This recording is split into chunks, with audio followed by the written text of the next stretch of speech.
Assalamu alaikum guys, Black Buko here with you again. Today I'm going to touch on a very sensitive topic, and it's a topic that a lot of men don't want to talk about, especially Muslim men, and even just a general topic. For some people it's even taboo completely. Now it's a topic that needs to be addressed because this particular topic, it has led to divorces in the Muslim community and non-Muslim community as well. This topic is erectile dysfunction. Look, it's not a laughing matter. Some people's, they honestly suffer a great deal from this. And there are some men, they are looking for a means to find help. And there are women who are being patient with this for years. Their rights are not being fulfilled within their marriage. So something we need to keep in mind, that at times we've done things when we were much younger that actively affect us now in a negative way. Whether it be a promiscuous lifestyle from your youth, whether it be years of bad food.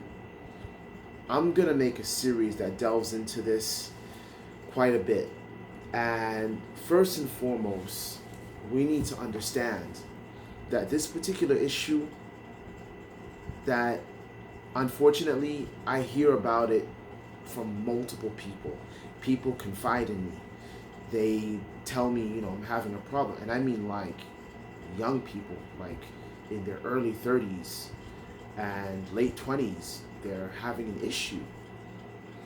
Now, keep something in mind. It's not a silver bullet type thing that you just do this one thing and the problem is done. It's not like that. And you need to keep aware of the fact that there are different herbs and drugs that can affect your body in a very bad way if you don't know what you're doing. You need to be very aware of that. Now, let's go into some of the categories for this particular issue of erectile dysfunction. First off, you have erectile dysfunction that can be brought on by a pre-existing condition, like a disease like diabetes. You can have erectile dysfunction from a problem such as stress. And you can have it also by way of your dietary options, aside from just the diabetes. I mean, like someone who generally has high blood pressure, at times they're going to have these kind of issues. So let's jump back to the first one, diabetes. Now, erectile dysfunction from diabetes, it is a symptom of a much bigger problem.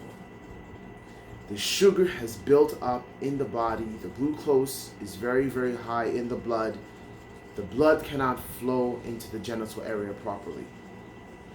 So when you want to clear out this kind of issue with regards to erectile dysfunction that comes from type 2 diabetes, you want to make sure that you get that blood sugar down. Now, of course, in many cases, doctors will just say, take this drug and eat what you like. No, that is not the case. You can't eat what you like. That time is done. You gotta think about your family, and you have to get very honest with yourself. And don't be a baby about it, asking how does it taste. Your life is at stake, your marriage is at stake. Man up, deal with it now. So if you're suffering from a thing like erectile dysfunction due to type 2 diabetes, the first thing I'm going to tell you to do, cut out all the starch in your diet. Cut it out completely.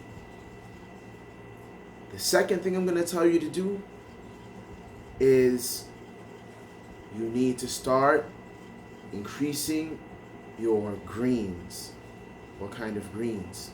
Greens like collard greens, callaloo, a little bit of spinach, not too much, lots of kale, lots of lettuce, night iceberg lettuce. Also, you want to make sure that you increase your greens as well as your herbal teas. Things like guava leaf, soursop leaf, these types of things, it helps to cleanse the blood. Even using things like burdock and yellow dock that are blood cleansers, get the sugar out the blood. Also, you want to get up and move. You need to sweat. If you haven't reached to that level that you're bedridden, you need to sweat to get that glucose out.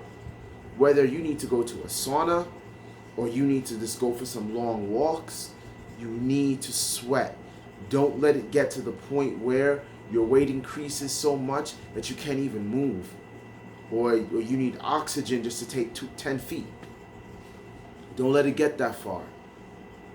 So this is just the first part in a series that I'm going to make addressing this issue. For those who might need some help, let me know. I'm going to tell you right now that this is not intended to completely diagnose and treat, but I'm recommending food that you would normally find in every store that's available that you just tend to look over. That's it. One thing that I do believe, that Prophet Muhammad, peace be upon him, said that Allah has not created a disease except that He sent down its cure. That's a very deep thing when you think about it. That's a very deep thing when you think about it. He's not sent down a disease except that He has designated a cure for it. That's a deep thing. It makes me think back to what we take as doctors from the Hippocratic Oath. And where does that even come from? It comes from the doctor Hippocrates, the Greek doctor who studied in Africa, who cured every disease of his time using what? The food, the plants. This is what he used. He learned it from the Africans in northern Africa and from the people of Nuba. So what I'm telling to you people now, my brothers, my sisters, all of you, if you're serious about your health, you gotta man up, you gotta woman up, you gotta be honest with yourself. You've got to be honest with yourself. You're not gonna make any differences in your life if you're not honest with yourself when it comes to your food and your diet. This your boy, Black Buko. Peace out. Assalamu alaikum.